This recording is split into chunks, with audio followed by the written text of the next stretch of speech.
예수님의 중보기도라는 말씀 제목으로 하는 말씀 증거하겠습니다. 요한복음 13장부터 17장까지는 예수님의 다락방 광화라고 하죠. 예수님의 마지막 제자들을 위한 설교를 하시는 장면입니다. 이 설교의 핵심 주제는 뭘까요? 예수님의 마지막 다락방 강화, 마지막 설교를 통해서 예수님이 하시고자 하셨던 말씀, 그게 뭐예요? 보혜사 성령님이에요. 그래서 우리가 지난 4주간 보혜사 성령에 대해서 말씀을 나눴어요. 그 보혜사 성령을 통해서 우리는 하나님을 사랑할 수 있게 되고, 또 우리에게 주신 사명을 깨닫고 이 교회가 마지막 시대에 이루어가야 할 하나님의 뜻들을 이루어가야 되기 때문에 예수님께서 보혜사 성령에 대한 메시지를 주시고, 오늘 본문 17장은 이제 마지막 설교를 마치시고 기도하시는 장면으로 모든 다락방 광화 마지막 예수님의 말씀이 맞춰지게 됩니다. 예수님의 이 기도하시는 모습을 신학자들은 우리를 위한 대제사장적 기도다, 그렇게 명명을 합니다. 예수님께서 마치 대제사장인 것처럼 우리를 위해서 간구하시는 내용이 이 17장에 나오죠. 이 17장의 기도가 얼마나 능력 있는 기도인지 유명한 일화가 있습니다. 스코틀랜드에 존 낙스라고 하는 유명한 종교개혁자가 있어요. 이 존 낙스를 그 스코틀랜드 여왕 블러드 메리라고 하는 이 여왕이 이 존 낙스를 굉장히 미워했습니다. 왜 블러드 메리냐면 하도 숙청을 많이 해서 사람들을 하도 많이 죽여서 피해 여왕이라고 할 만큼 굉장히 무서운 여왕이었죠. 저 여왕이 공공연하게 존 낙스를 죽이겠다고 위협을 합니다. 근데 죽이겠다고 빨리 죽여버리면 괜찮은데, 죽이겠다고 해놓고는 위협만 하고 안 죽이니까 이 존 낙스가 마음이 어떻겠어요? 계속 이 여왕을 피해 다니고 두렵고 떨리고 힘들다 보니까 아무리 믿음 좋은 존 낙스라고 할지라도 그 마음에 이 극심한 스트레스로 인해서 병을 얻게 됩니다. 자기가 연약해지고 힘이 없는데 누군가가 좀 자기를 도와주고 기도해주고 하면 좋은데, 이 여왕 눈치 보느라고 어느 누구도 존 낙스에게 가까이 하지 않는 거예요. 아무도 존 낙스를 찾아와서 기도해주는 사람도 없습니다. 그랬더니 그의 아내가 자신의 남편을 위해서 기도해주겠다고 하니까 당신 기도 말고 예수님의 기도를 읽어달라 하면서 자기 와이프에게 부탁을 해서 들었던 기도가 바로 요한복음 17장 예수님의 기도입니다. 이 기도를 반복적으로 들었던 존 낙스는 회복을 하게 되죠. 건강도 회복하고 그 꺾였던 마음도 다시 한번 꺾이지 않는 마음으로 일어나서 이 종교 개혁을 위해서 쓰임받게 됩니다. 기도의 사람, 하나님께서 능력으로 함께 하시니까 저 여왕이 나중에 이런 고백을 합니다. 스코틀랜드 전체보다 존 낙스 한 사람이 제일 무섭다. 자기가 죽이겠다 위협했던 존 낙스가 가장 무서운 사람이 된 것입니다.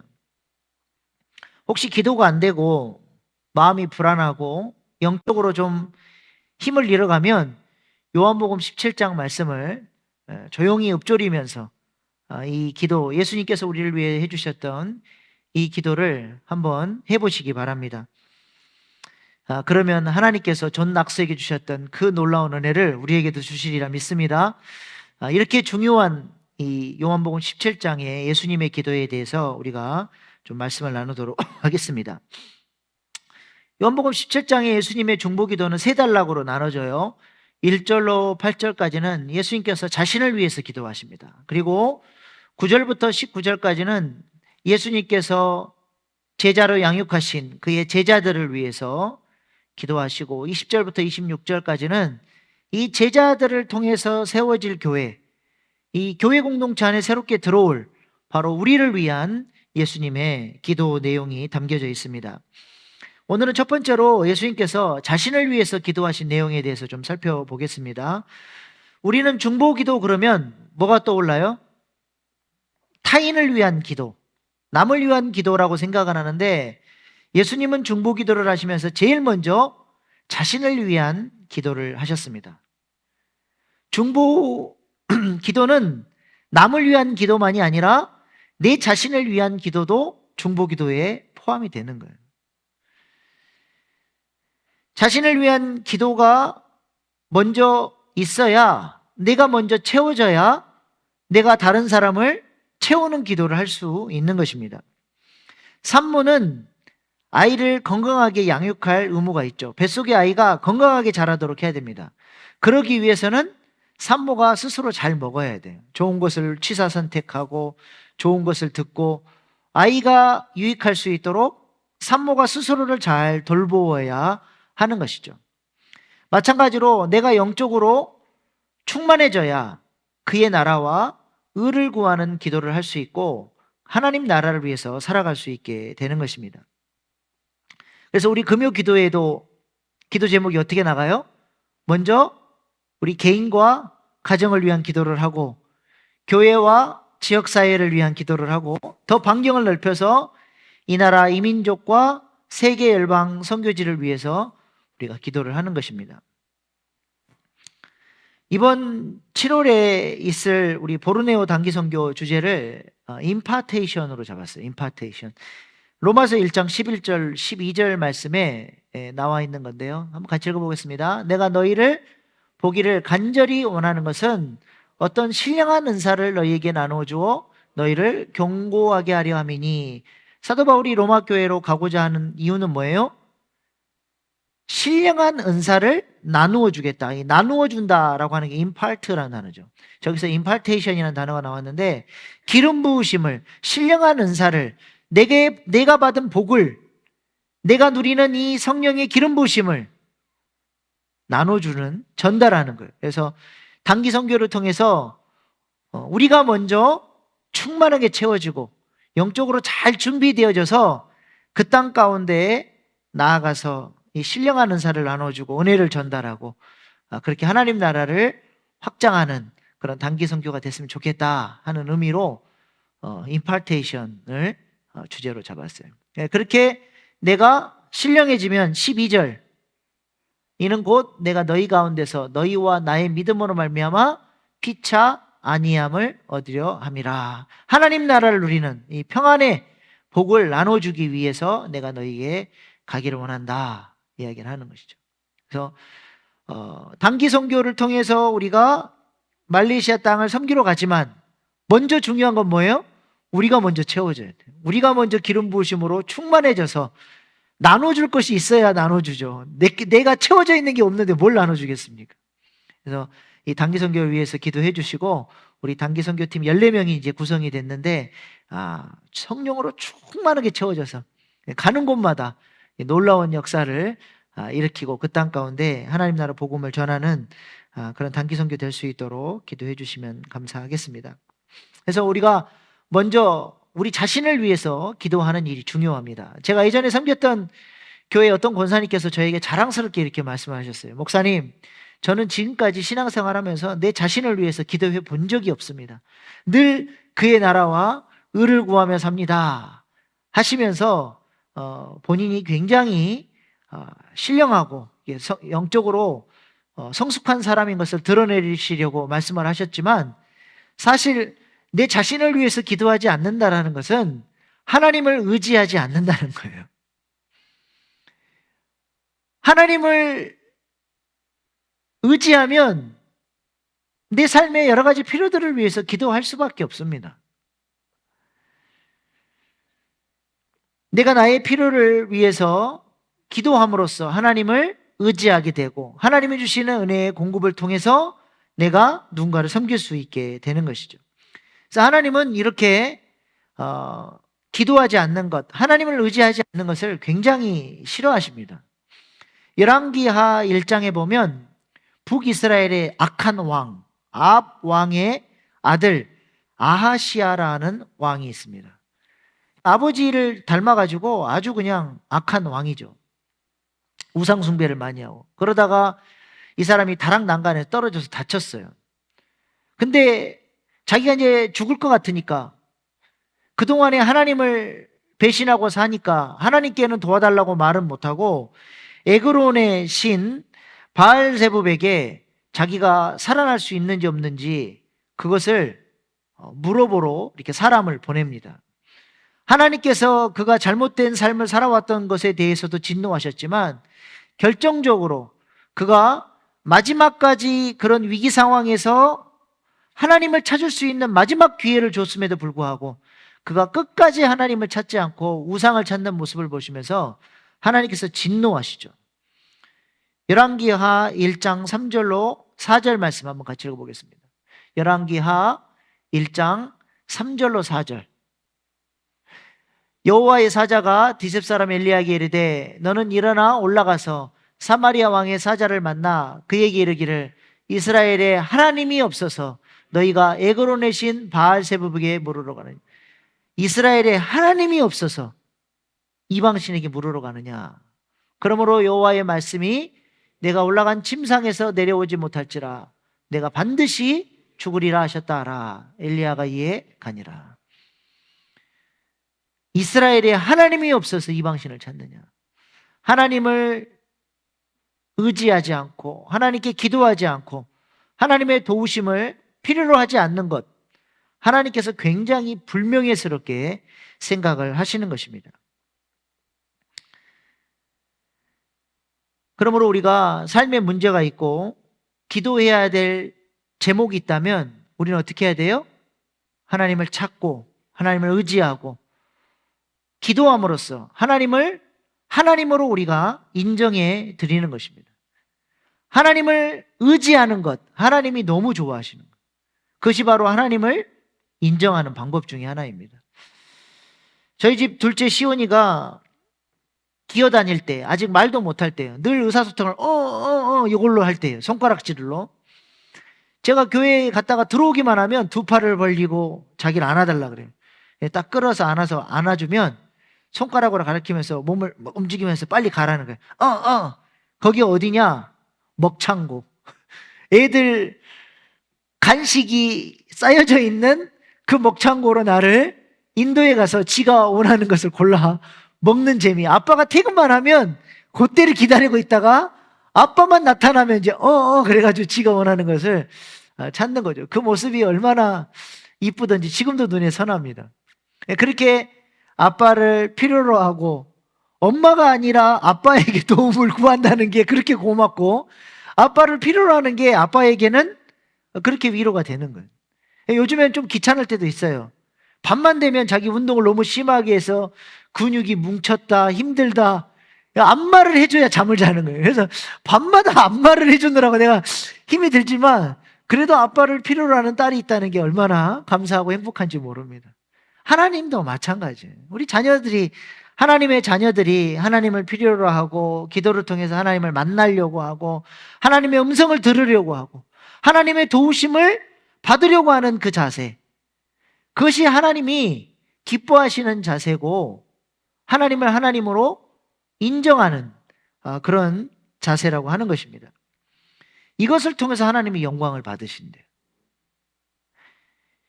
시편 50편 15절 시작. 환난 날에 나를 부르라. 내가 너를 건지리니 내가 나를 영화롭게 하리라.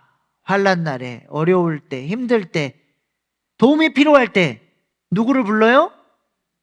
하나님을 부르라. 하나님을 찾으라는 거예요. 그렇게 하나님을 의지하고 찾고 매달리는 자세가 하나님 앞에 영광 돌리는 자세라는 거예요. 하나님이 그것을 기뻐하신다는 것입니다. 그러므로 기도는 하나님의 권위를 인정하는 것이고 하나님을 하나님으로 인정하는 태도입니다. 기도를 한다는 것 자체가 하나님께 영광 돌리는 것이죠. 오늘 이 밤에도 우리가 하나님을 하나님으로 인정하며 하나님을 의지하며 우리의 삶의 문제들을 주님 발 앞에 내려놓을 수 있기를 소망합니다. 더 나아가서 우리 교회에 지금 기도해야 될 것들이 얼마나 많습니까? 기도하는 교회. 하나님이 긍휼을 베풀어 주시지 않으면, 은혜 주시지 않으면 우리는 아무것도 아닙니다. 아무것도 할 수 없습니다. 그렇게 하나님 앞에 매달려서 기도하는 교회, 하나님께서 그 교회를 기뻐하시고 그 교회를 통해서 영광 받으실 줄로 믿습니다. 이제 우리 교회가 앞으로 지금 기도해야 될 제목들이 있어요.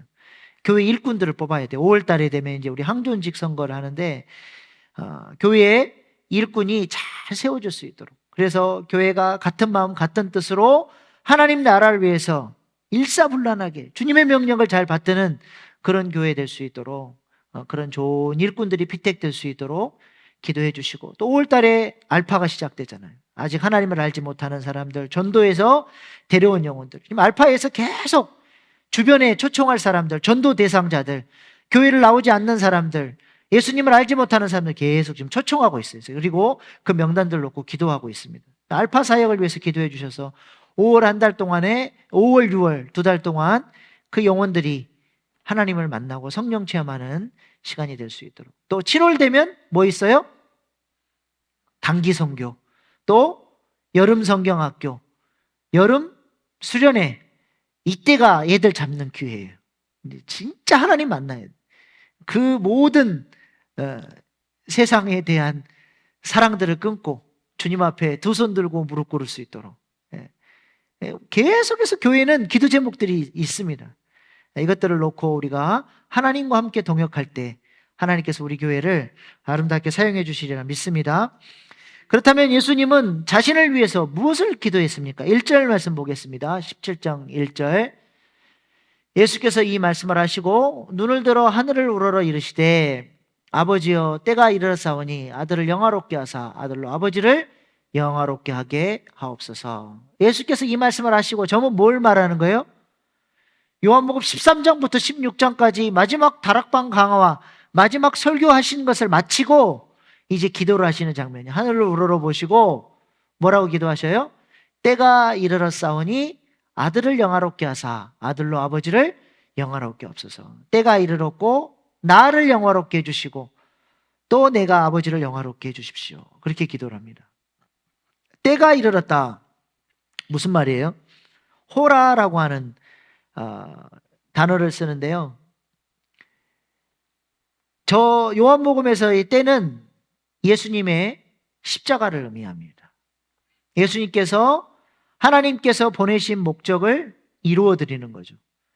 그래서 십자가를 통해서 잃어버린 영혼들을 얻는 이 구속 사역을 이루는 때, 그래서 요한복음에서 나오는 때는 이 예수님의 구속 사역, 십자가와 연결이 되어 있습니다. 그래서 가나 혼인 잔치, 물을 포도주로 바꾸는, 예수님이 이 사역하러 오셨잖아요. 죄인을 의인으로, 완전히 새로운 존재. 물은 화학교가 H2O잖아요. 포도주는요 어떻게 됩니까?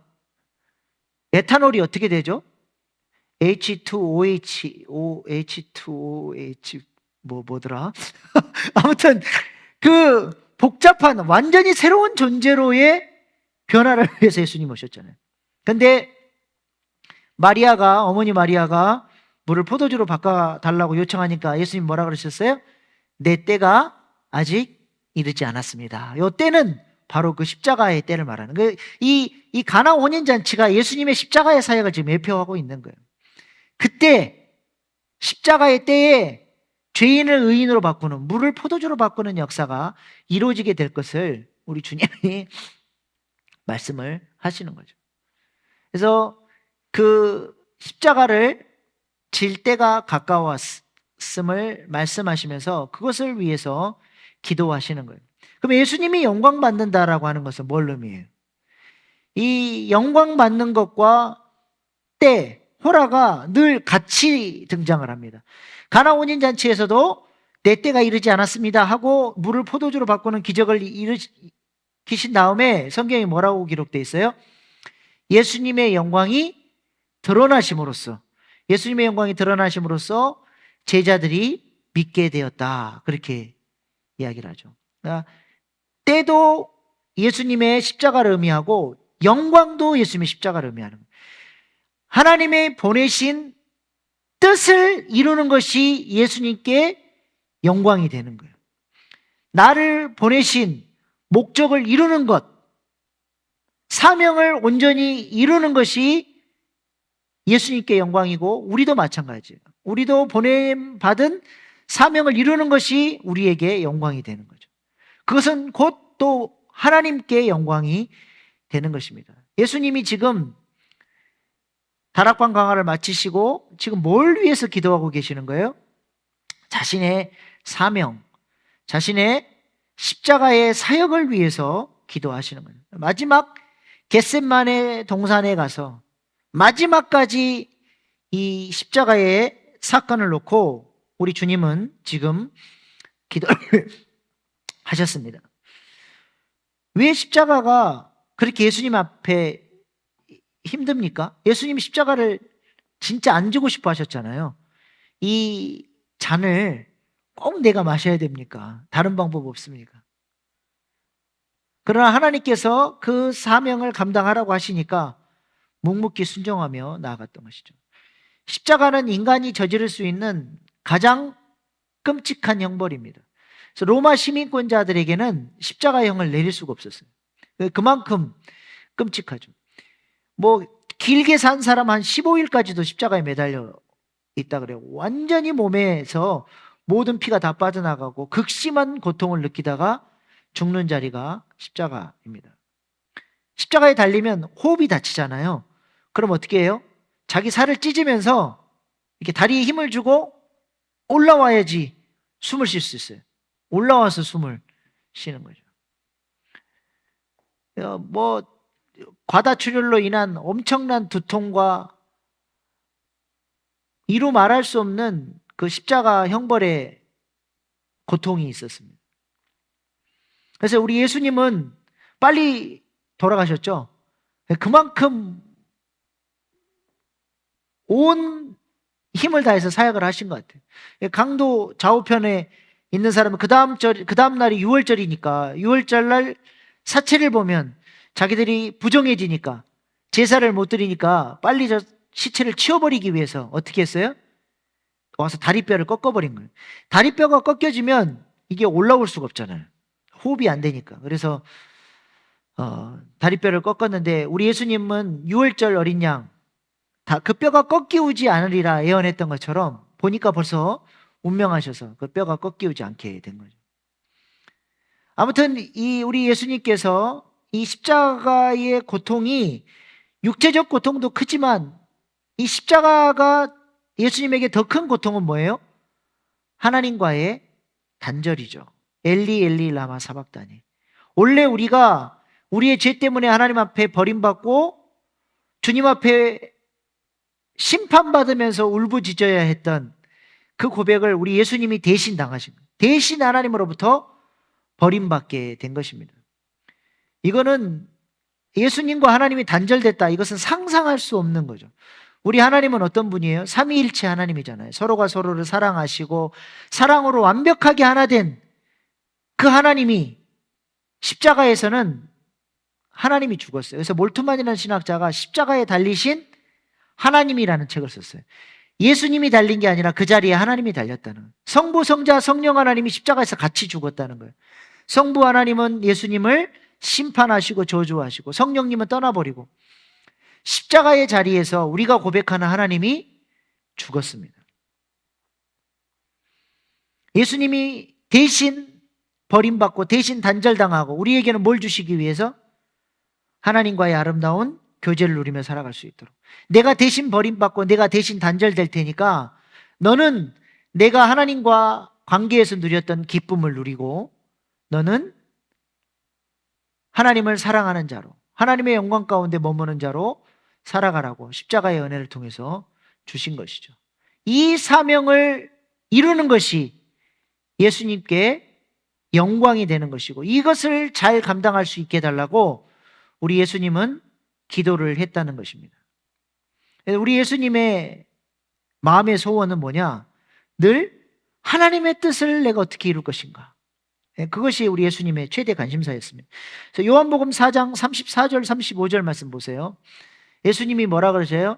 예수께서 이르시되 나의 양식은 나를 보내신 이의 뜻을 행하며 그의 일을 온전히 이루는 이것이니라. 나의 양식은 뭐예요? 하나님의 뜻을 이루는 거예요. 양식이 뭡니까? 배고픔이고, 그것을 하면 힘이 나는 것이고, 그것을 사모하는 게 양식이에요. 저기야, 이따가 금요기도회 끝나고 한번 가보세요. 여기 근처에 클럽이 있는데, 누가 억지로 시키면 그거 하겠습니까? 밤새 놀아요, 밤새. 밤새 피곤한 줄도 모르고 놀아. 그 사람들에게는 클럽이 양식이에요. 그거 억지로 시켜봐요. 그게 고문이지. 그러나 예수님에게는 하나님의 뜻을 이루는 게 양식이었다는 거죠. 그것이 뭐예요? 예수님의 뜻을 이루는 게 35절에 너희는 넉 달이 지나야 추수할 때가 이르겠다 하지 아니하겠느냐. 그러나 나는 너희에게 이르노니 너희 눈을 들어 밭을 보라. 희어져 추수하게 되었도다. 추수할 때가 됐는데 왜 밭이 희어집니까? 뭘 의미하는 거예요?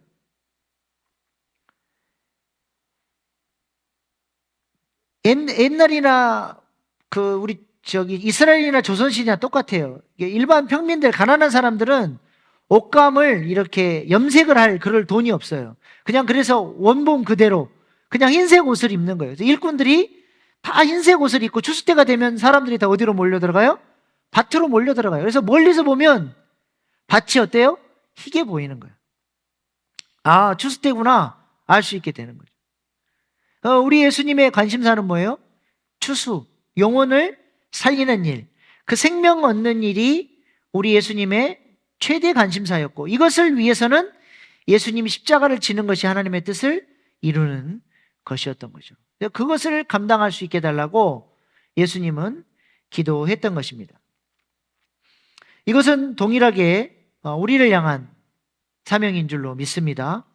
우리도 우리 자신을 위해서 기도해야 되는데, 우리 자신을 위한 기도 중에 가장 중요한 기도 제목이 뭐겠어요? 그러면 사명을 위한 기도가 되어야 하는 것입니다. 우리도 영혼들을 살리고 얻는 일을 위해서 십자가를 지는 자리까지 나아가도록 하나님께서 우리를 불러주신 것입니다. 이것을 내 힘으로는 안 돼요, 우리는. 그래서 반드시 기도가 필요하고, 기도를 통해서 이 사명을 감당할 수 있도록 하나님께서 능력을 부어주셔야 되는 것입니다. 시간을 정해놓고 기도했던 베드로는 기도를 통해서 뭘 받았어요? 능력, 권세, 예수 이름의 권세를 받았죠. 그래서 성전 미문에 앉은 장애인을 보고 뭐라 그래요? 은과 금은 내게 없거니와. 내게 없는 것은 줄 수 없는 거예요. 그러나 내게 있는 것, 그게 뭐예요? 예수 그리스도 이름의 권세를 가지고 일어나니 일어나 걸어라. 우리 성도들, 하나님의 사람들 안에는 이 권세가 있어야 돼요. 예수 그리스도의 이름의 권세. 이것을 가지고 빛이 있으라 선포하고 승리하고 복음을 전하며 살아야 하는 것입니다.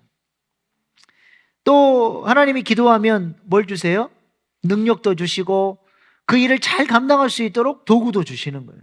이것이 지혜가 될 수도 있고 돈이 될 수도 있고 건강이 될 수도 있고 사람 동역자가 될 수도 있고, 어찌됐든 우리 사역을, 하나님께서 맡기신 사역을 위해서 도와달라고 기도하면 하나님이 그 생명 살리는 일을 위해서 도와주시는 거예요. 마태복음 11장 28절 30절 말씀 보십시다. 수고하고 무거운 짐진 자들이 주님 뭐라 그래서 다 내게로 오라. 내가 너희를 쉬게 하리라. 나는 마음이 온유하고 겸손하니 나의 멍에를 메고 내게 배우라. 그러면 너희 마음이 쉼을 얻으리니 이는 내 멍에는 쉽고 내 짐은 가벼움이라. 멍에를 주는 거예요. 멍에가 뭐예요? 우리는 멍에 그러면 짐으로 생각하는데 소가 일을 할 수 있도록 돕는 도구예요. 멍에가 없이 그냥 줄로 묶어가지고 소 쟁기질하면 소 피부 다 벗겨져 버리죠. 멍에를 얹어서 소가 힘을 줄 때 쟁기를 잘 끌고 갈 수 있도록 그 멍에가 도와주는 도구 역할을 하는 거죠. 우리가 주님께서 맡기신 사역을 잘 감당할 수 있도록 하나님께서 그런 도구들을 채워주시는 겁니다. 저 성경에서 말하는 또 멍에는 단독으로 매는 멍에가 아니라 결의멍에예요. 소 두 마리가 같이. 근데 보통 어떻게 소를 해요? 한 마리는 힘세고 경험 많은 소, 한 마리는 경험이 없고 힘이 작은 소. 그래서 큰 소가 이끄는 대로 따라갈 수 있도록 그렇게 하는 거예요. 그러니까 우리 예수님과 같이 멍에를 매니까 사역을 누가 해주시는 거예요? 예수님이 하고 우리는 옆에 붙어서 따라가는 거예요. 그것을 기도를 통해서 우리가 이 사명을 감당할 수 있도록 자꾸 주님 앞에 의탁하고 주님이 일하실 수 있도록 하나님이 왕 되심을 인정하고 나아갈 때에 우리 교회의 모든 사역들, 여러분에게 주신 사명들, 그리고 여러분의 삶의 자리, 사명은 교회 안에 사명이 있고 또 내가 부르신 삶의 자리에 사명이 있다고 제가 출애굽기 말씀 사역회 때 말씀드렸죠. 그래서 여러분의 모든 삶의 자리에서도 그것들을 잘 감당할 수 있도록 기도하면 하나님께서 여러분들에게 능력 주시고 힘 주셔서 내가 영광스러운 존재가 될 뿐만 아니라 나를 통해서 또 하나님 앞에 영광 돌릴 수 있는 그런 믿음의 사람들로 설 수 있게 되리라 믿습니다. 영광의 반대는 수치예요. 내 마음 내 뜻대로 하나님 의지하지 않고 막 살아가면 마지막 때에 수치를 당하게 될 것이고, 주님 뜻 붙들고 기도하면서 살아가는 사람은 하나님께서 주시는 놀라운 영광의 상급을 받게 되리라 믿습니다. 우리가 예수님의 모범을 따라서 사명 감당하기 위해 기도할 수 있는 저와 여러분 될 수 있기를 소망합니다. 기도하시겠습니다.